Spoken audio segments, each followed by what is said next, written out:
हस्बी रब्बी जल्लल्लाह मा फी क़ल्बी। आपने कभी देखा होगा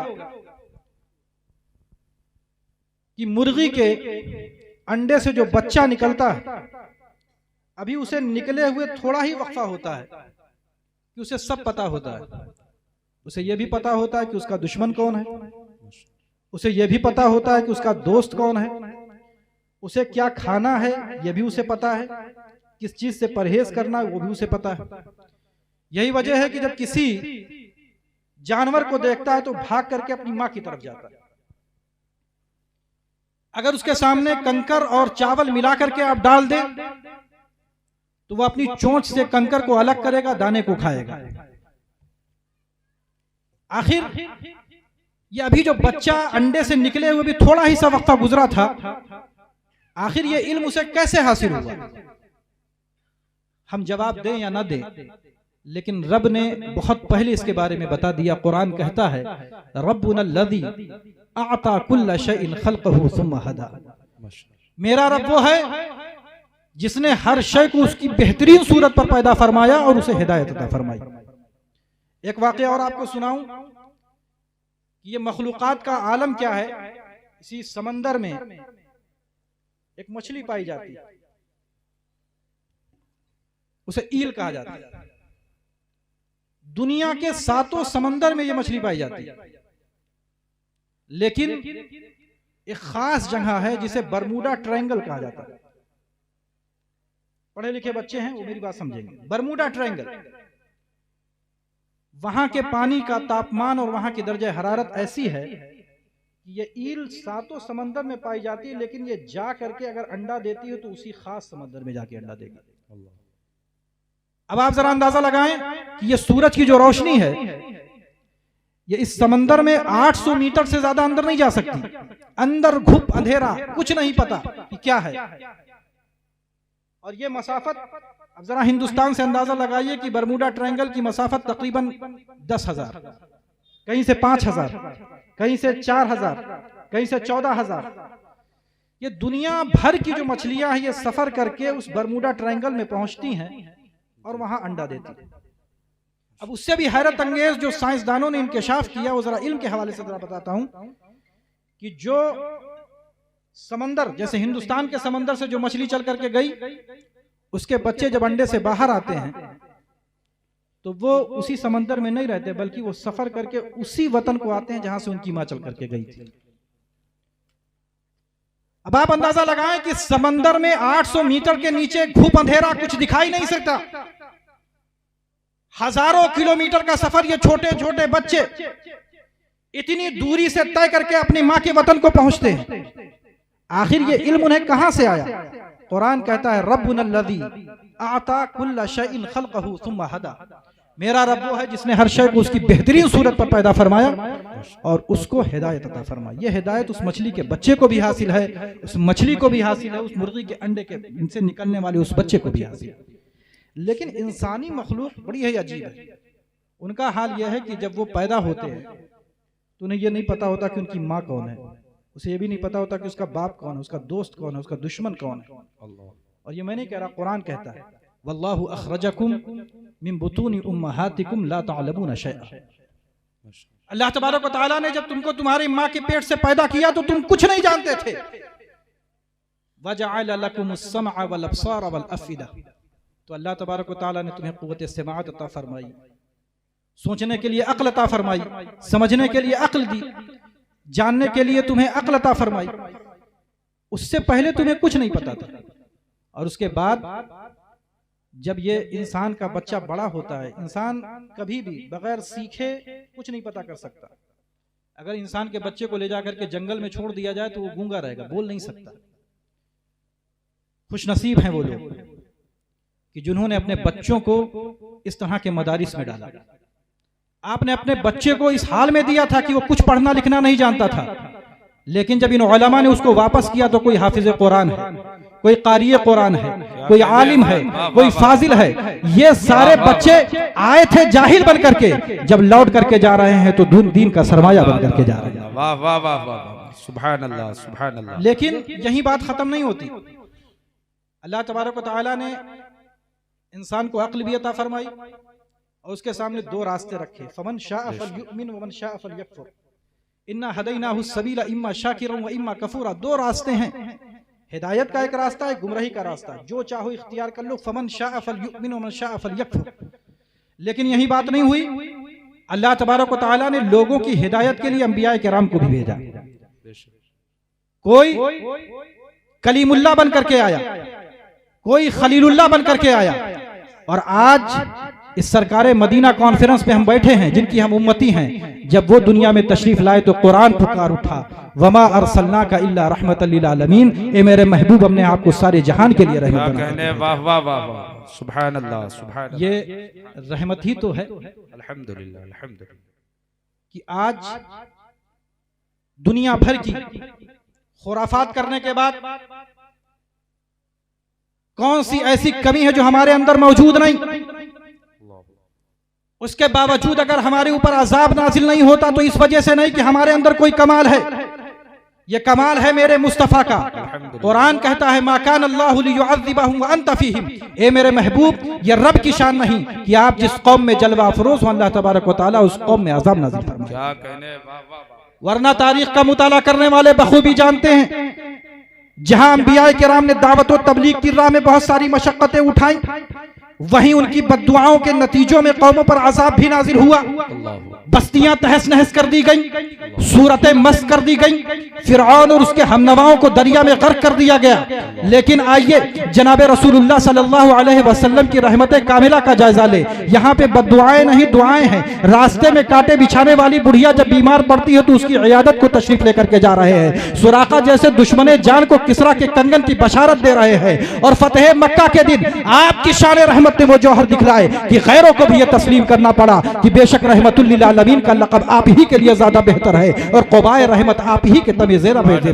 सुभान अल्लाह, नारे तकबीर, अरे ये नारे रिसालत, सुल्तान मदीना कॉन्फ्रेंस, मसलके आला हजरत, नारे तकबीर, नारे रिसालत। ये रहमत दो आलम सल्लल्लाहु अलैहि वसल्लम की ये तालीमात ही तो हैं। बेशक लोगों को सिखा रहे हैं इदफा बिल्लती ही अहसन, बुराई की मुदाफात भलाई और नेकी के साथ कर। आओ मैं बताऊं रहमत दो आलम सल्लल्लाहु अलैहि वसल्लम की जात कौन है। रहमत दो आलम वो है जिन्होंने अदावत करने वाले दुश्मनों के साथ, हुकूक जायज से महरूम करने वाले दुश्मनों के साथ, इबादत से रोकने वाले दुश्मनों के साथ इंतकामी कार्रवाई करने से लोगों को रोक दिया। और ऐन उस आलम में जब सहाबे किराम इंतकामी कार्रवाई करने की पोजीशन में मौजूद थे, फतेह मक्का की उस तारीख पर नजर डाले, आज मक्का के छठे छठाए गुंडे और बदमाश सब सरेंडर हो चुके हैं। सहाबे किराम मारे खुशी के फूले नहीं समा रहे हैं। अल्लाह के रसूल सल्लल्लाहु अलैहि वसल्लम ने इरशाद फरमाया कैदियों के साथ क्या सुलूक किया जाए। हजरत उमर इब्ने खत्ताब रज़ी अल्लाह तआला अन्हु मौजूद दीगर सहाबा की नुमाइंदगी करते हुए फरमाते हैं या रसूल अल्लाह अल यौम यौमुल मलहमा, या रसूल अल्लाह आज तो खुरेजी का दिन है, आज तो इंतकाम लेने का दिन है। लेकिन कुर्बान जाइए आकाए रहमत पर जिन्होंने फलसफा रहमत की मज़ीद तशरीह करते हुए फरमाया अल यौम यौमुल मलहमा, आज तो रहमत करने का दिन है। आए कातिल के बदले कातिल की जान ले लेना, एक हाथ के बदले दूसरा हाथ काट लेना, यह इंसानी कानून है। और फिरऔन जैसे मुशरिक के लिए दरियाई नील में गर्काब होने की दुआ ये मूसवी दस्तूर है। और हजरत अमीर हमजा जैसे शफीक चचा का कलेजे चबाने वाली औरत के शौहर को माफ कर देना ये मोहम्मदी उसूल है। सुभान अल्लाह, यही वो मोहम्मदी उसूल है। बड़ी बेशर्मी के साथ, कितनी बेशर्मी के साथ कहते हो कि इस्लाम दहशतगर्दी का मजहब है। मैं उन लोगों के बारे में नहीं कहता जो इस्लाम का नाम लेकर के लोगों की गर्दनें काटते हैं, मैं उनका नाम नहीं लेता। उनका इस्लाम को रोय होगा कि जो गर्दनें कटवाता है। हमारा इस्लाम तो वो है कि जो रहमत दो आलम सल्लल्लाहु अलैहि वसल्लम इंतकामी कार्रवाई करने से रोक दिया। और इस्लाम का नाम लेकर के इस्लाम के नाम पर लोगों की गर्दनें काटने वाले, बहुत पहले किसी शायर ने कहा था कि पता कहाँ था कि लेकर चिराग मुस्तफवी, पता कहाँ था कि लेकर चिराग मुस्तफवी जहां में आग लगाती फिरेगी बूला। और अल्लामा इकबाल ने तो बहुत पहले कहा था कि अल्लाह से करे दूर तो तालीम भी फितना। औलाद भी, अमलाक भी, जागीर भी फितना, और नाहक के लिए उठे तो शमशीर भी फितना, शमशीर ही क्या नारे तकबीर भी फितना। तो ये नारे तकबीर अगर लगा करके कोई गर्दन काट रहा है लोगों की, तो खुदा की कसम इस इस्लाम से जो रहमत दो आलम सल्लल्लाहु अलैहि वसल्लम इस दुनिया में लेकर के आए, उससे उसका कोई ताल्लुक नहीं। और आज हमारे यहाँ से ये जो टीम निकल रही है उलमा की, इंशाअल्लाह ये आपको सही इस्लाम की जो सूरत है वो आपको बताएंगे इंशाअल्लाह। क्योंकि हमारा जो इस्लाम है वो हम तक ऐसे डायरेक्ट नहीं पहुंचा कि जाकर के फौरन हदीस उठा लो डायरेक्ट से पढ़ लो। हम तक पहुंचाने वाले बुजुर्गान दीन की एक जमात है जो हमें समझाते रहे कि रूह इस्लाम क्या है, रूह इस्लाम क्या है। यही वो आबादी है जिस आबादी में न जाने कितने औलिया किराम आए। कभी सरकार शोएबुल औलिया अलैहि रहमत व रिज़वान तशरीफ ला रहे हैं, एक अजीम शख्सियत हजरत मुफ्ती रजब अली साहब क़िबला अलैहि रहमत व रिज़वान, मुफ्ती नानपारा, उनकी शख्सियत यहाँ मौजूद रही। न जाने कितने गुमराह लोग यहाँ पे आए और हिदायत पा करके चले गए। मैं बात कर रहा था रहमत दो आलम सल्लल्लाहु अलैहि वसल्लम की। यहाँ पे बहुत सारे बच्चे मौजूद हैं। मैं जब कहीं जाता हूँ तो मुझे सबसे ज्यादा शिकायत ये आती है कि बच्चे अपनी माँ की बातें नहीं सुनते, अपने बाप की बात नहीं मानते। मैं आपको बताऊं कि अगर इनायत, नवाजिश, मुरव्वत, एहसान, भलाई, इस तरह के न जाने कितने अल्फाज अगर सिर्फ एक पल्ले में रख दिया जाए और दूसरे पल्ले में लफ्ज़ ममता रख दिया जाए तो ममता का पल्ला भारी पड़ जाए। अल्लाह के रसूल सल्लल्लाहु अलैहि वसल्लम ने इरशाद फरमाया कि हलाक हो जाए वो बर्बाद, हलाक हो जाए, बर्बाद हो जाए, उसका चेहरा खाक आलूद हो जाए। अल्लाह के रसूल सल्लल्लाहु अलैहि वसल्लम से पूछने वालों ने पूछा, मेरे सरकार कौन बर्बाद हो जाए, कौन हलाक हो जाए? जब 3 मरतबा सरकार से सवाल किया गया तो अल्लाह के रसूल सल्लल्लाहु अलैहि वसल्लम ने इरशाद फरमाया कि वो शख्स हलाक और बर्बाद हो जाए जो अपनी माँ को या अपने बाप को या दोनों में से किसी एक को बुढ़ापे के वक्त में पाए और खिदमत करके अपने ऊपर जन्नत को लाजिम ना कर ले, वो हलाक और बर्बाद हो जाए। मैंने खानकाह शुआइबुल औलिया में देखा और अपने बुजुर्गों से मैंने सुना कि माँ बाप की अजमत का यह आलम था कि सरकार शुआइबुल औलिया अलैहि रहमत व रिज़वान जब अपनी खानकाह में तशरीफ फरमा होते थे, अपने वक्त के राजा और महाराजा आते थे, लेकिन सरकार शुआइबुल औलिया कभी उनके लिए उठ के खड़े नहीं होते थे, अपना पैर तक नहीं समेटते थे। एक मर्तबा अपने वक्त का एक राजा आया, सरकार शुआइबुल औलिया बेनियाजी के साथ तशरीफ फरमा थे। इसी असना में एक बूढ़े से नहीफ खाना खा करके खिलाल करते हुए दरवाजे के बाहर आए। सरकार शुआइबुल औलिया अलैहि रहमत व रिज़वान अपने तमाम लोगों के साथ खड़े हो जाते हैं। थोड़ी देर के बाद वो फिर अंदर चले जाते हैं। फिर उसके बाद चलते हुए खाना खा करके चहलकदमी कर रहे थे, बाहर फिर निकल करके आते हैं। सरकार शुआइबुल औलिया फिर खड़े हो जाते हैं। राजा हैरान थे कि आखिर इतने बड़े बड़े लोग बारगाह शुआइबुल औलिया में आए, लेकिन सरकार शुआइबुल औलिया किसी के लिए खड़े ना हुए। आखिर ये बूढ़ी शख्सियत कौन सी थी जिनके लिए सरकार शुआइबुल औलिया खड़े हो जाया करते थे?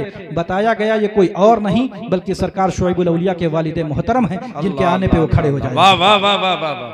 तो अपने बाप की इज्जत करो, अपनी माँ की इज्जत करो। और हजरत ने हमेशा फरमाया कि मुझसे इस दुनिया से मेरे वालिदैन राजी गए, मेरे पीरो मुर्शिद मुझसे राजी गए, अब चाहे दुनिया मुझसे राजी रहे या नाराजी रहे। ये 3 शख्सियतें ऐसी थीं जिनके बारे में एक बुजुर्ग का मामला ये था। और ये मैं आपको बताऊं कि ये शख्सियत कोई छोटी मोटी शख्सियत नहीं थी।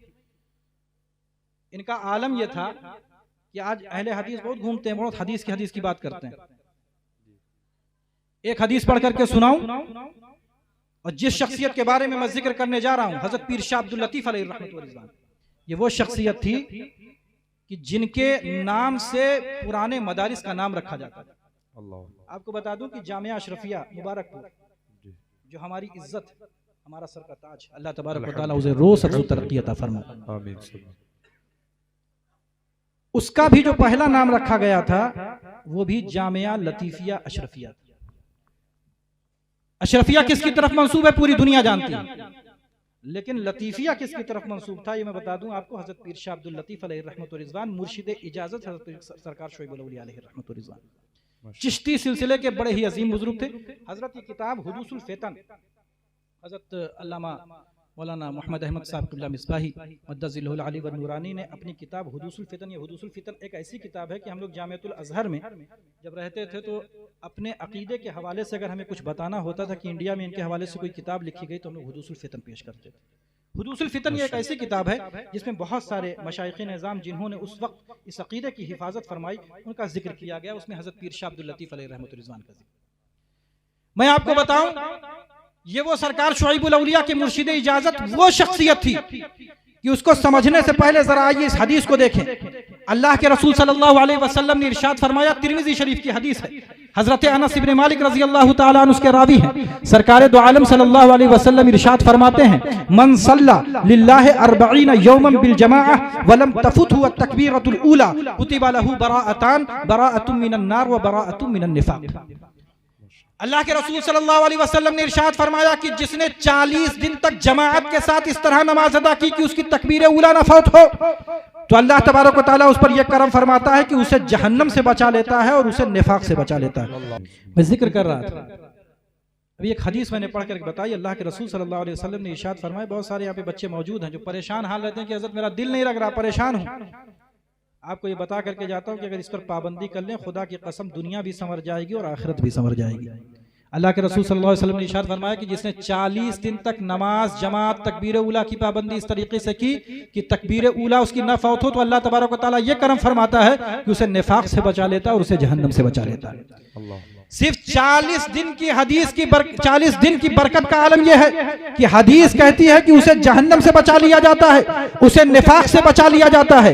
अभी मैंने जिस मुर्शिद का जिक्र किया, हजरत पीर शाह अब्दुल लतीफ अलैहि रहमतुर रिज़वान, अपने मुरीद खास का हाथ अपने हाथ में लेकर के फरमाते हैं, मियां नमाज तो नमाज, जमात तो जमात, जब तकबीर उला ना छूटे वो नमाज खुदा से मिला दिया करती है। तो सरकार शुआइबुल औलिया ने ऐसी पाबंदी करके दिखाई। हम भी अपने पीरो मुर्शिद से बहुत सारे वादे करते हैं लेकिन भूल हैं, लेकिन सरकार शुआइबुल औलिया की जात वो थी कि उन्होंने अपने पीरो मुर्शिद से जो वादा किया तो ऐसा निभाया कि 40 दिन नहीं, 40 हफ्ते नहीं, बल्कि 40 साल से ज्यादा नमाज तो नमाज, जमात तो जमात, कभी तकबीर उला नहीं पढ़ी। सुभान अल्लाह, ये थी वो शख्सियत। सुभान अल्लाह। आज तहरीके सलात लेकर के चलने वाले खुदा की कसम अपनी जमात से एक आदमी भी नहीं दिखा सकते कि जिसकी 1 साल तक नमाज जमात तकबीर उला ना छूटी हो।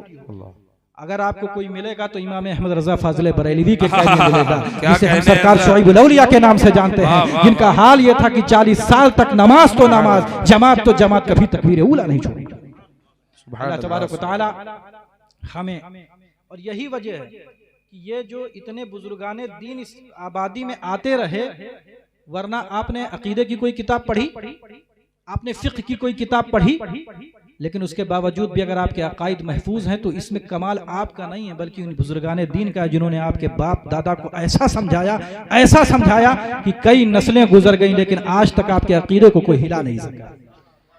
क्या कहने, मैं आपको एक बात बताऊं, एक वाकया बताऊं, ये बुजुर्गाने दीन से जुड़े रहने का फायदा क्या होता है। जी। मैं उम्रा करने के लिए जब गया तो जन्नत की कियारी में बैठा हुआ था एक बेचारा बड़ा गरीब सा बच्चा, छोटा सा, हमारे ख्याल से 20-22 साल की उम्र रही हो, बैठा था। अच्छा, मुतव्वा हजरात जितने हैं वहां के, वो सिर्फ पाकिस्तान, हिंदुस्तान, बांग्लादेश। मुफ्ती खालिद साहब अभी आप गए होंगे, आपने देखा होगा, पकड़ करके तबलीग करते हैं कि ओ मेरे भाई शिर्क कर रहे हैं, आप फला कर रहे हैं, ढिका कर, यही सब बैठ करके समझाया करते हैं। जन्नती कियारी में मैं बैठा हुआ था, मेरे एक मिस्र के एक दोस्त मिल गए वहां पे, उनसे बातचीत हो रही थी। तब तक एक आया मुतव्वा और वो पढ़ रहा था, नालैन शरीफ उसके हाथ में थे। तो पहले बहुत छोटे छोटे कार्ड आते थे जिसमें नालैन बनी रहती, उसमें लिखा था अल्लाह रब्बु मुहम्मदिन सल्लल्लाहु अलैहि वसल्लम नहनु इबादु मुहम्मदिन सल्लल्लाहु अलैहि वसल्लम। सुभान अल्लाह। आ गया, उसने कहा कि ये तुम क्या पढ़ रहे हो मेरे भाई, ये तो शिर्क है। नहनु इबादु मोहम्मद, हम लोग अल्लाह के बंदे हैं कि मोहम्मद के बंदे। और उससे उसका वो कार्ड जो था वो छीन लिया। अब मैं आपको बता रहा हूं कि बुजुर्गों से जुड़े रहने का फायदा क्या है। कहने का मेरे भाई हम लोग शिर्क कर रहे हैं, ये नहनु इबादु मोहम्मद, ये शिर्किया जुमला है मेरे भाई, इसको मत पढ़ें, इसलिए कि हम मोहम्मद के बंदे नहीं बल्कि अल्लाह के बंदे हैं। अच्छा, मैं बैठ करके उससे जब बात कर रहा था तो सुन रहा था, तो मैंने उसे कहा कि जनाब इबाद की निस्बत गैरुल्लाह की तरफ भी कुरान में इस्तेमाल की गई। तो कहा मैं आपसे बात नहीं कर रहा हूँ मैं। तो उसने कहा कि हाँ इनसे बात नहीं करेंगे आप, इसलिए कि इनसे अगर आप बात करेंगे तो आपको जवाब मिलेगा, हमें तो कुछ पता है नहीं तो आप कहाँ बताएं। बहरहाल जब वो लड़का परेशान हो गया तो उसने कहा हजरत ये जो मेरा नालैन शरीफ है ये मुझे वापस कर दीजिए, मैं जिंदगी भर अल्लाह रब्बो मुहम्मदिन सल्लल्लाहु अलैहि वसल्लम नहनु इबादो मुहम्मदिन सल्लल्लाहु अलैहि वसल्लम इसको पढ़ता हूँ और जिंदगी भर पढ़ता रहूंगा। इतना सुनना था कि मुतव्वा उठ करके भाग गया। उसने कहा बहुत ही पक्का बिदाती लगता है। उसके जाने के बाद मैंने उस बच्चे से पूछा बेटा कहाँ के रहने वाले हो? उसने कहा हजरत मैं गोंडा की तरफ का रहने वाला, एक गांव का नाम बताया। उसने कहा मैं हजरत वहां का रहने वाला हूं और ये मुझे क्या गुमराह करेंगे, मैंने तो ताजुश शरिया के हाथ में वाह वाह वाह वाह, नारे तकबीर, नारे तकबीर, नारे रिसालत, मसलके आला हजरत, फैजाने आला हजरत, फैजाने सरकार मुफ्ती आजम आलम, फैजाने सरकार ताजुश शरिया, बस्ती बस्ती करिया करिया, बस्ती बस्ती करिया करिया, हम सबकी बख्शिश का जरिया, इल्म का सूरज फैज का दरिया, नारे तकबीर, नारे रिसालत, वाह वाह वाह, तो जिंदाबाद। उसने कहा सुभान अल्लाह, सुभान अल्लाह, ताजुश शरिया का मुरीद हूँ, ये क्या मुझे गुमराह करेंगे? मेरे आबा व अजदाद तो बुजुर्गों की हमेशा खिदमत गुजार रहे, खुदा की कसम इसी अकीदे पे था, इसी अकीदे पे रहूंगा, इसी अकीदे पे मेरी मौत आएगी। सुभान अल्लाह, सुभान। तो ये आखिर उस बच्चे ने क्या पढ़ा था? अकीदे की कोई किताब नहीं पढ़ी, फिक्र की कोई किताब नहीं पढ़ी, लेकिन बस एक शेख तरीक़त के हाथ में अपना हाथ दिया था तो अल्लाह तबारक व तआला ने उसे गुमराह होने से बचा लिया। कहा मैं यहाँ पे जिंदगी भर रहूंगा, रियाज में मैं काम करने के लिए आया हूँ, वहाबी बनने के लिए नहीं आया हूँ। क्या कहने, वाह वाह वाह वाह, तो जिंदाबाद। इसी तरीके से मैं ये कहता हूँ, हमारे बहुत सारे मुरीदीन हैं, बहुत सारे पिराने अज़ाम ये कहते हैं कि भाई मौलाना से दूर रहो, लेकिन मेरा कहना यह है कि उलमा से करीब रहो। बेशक, इसलिए कि पीर साहब शायद हो सकता है एक दिन के लिए 2 दिन के लिए आएंगे, उसके बाद चले जाएंगे, लेकिन ये उलमा है, अगर इनसे जुड़े रहेंगे तो ये आपकी जिंदगी संवार देंगे। अल्लाह तबारक व तआला इन बच्चों को जिनकी आज दस्तार बंदी हो रही है, अल्लाह तबारक व तआला इन्हें सलामत रखे, रोज़ अफ़ज़ू तरक्की अता फरमाए और खिदमत दीन करने की भरपूर तौफीक मरहमत फरमाए। इन्हीं दुआया जुमलों के साथ मैं अपनी बात को ख़त्म करता हूँ। व आखिरु दअवाना अनिल हम्दुलिल्लाहि रब्बिल आलमीन। अस्सलामु अलैकुम व रहमतुल्लाहि तआला व बरकातुहू।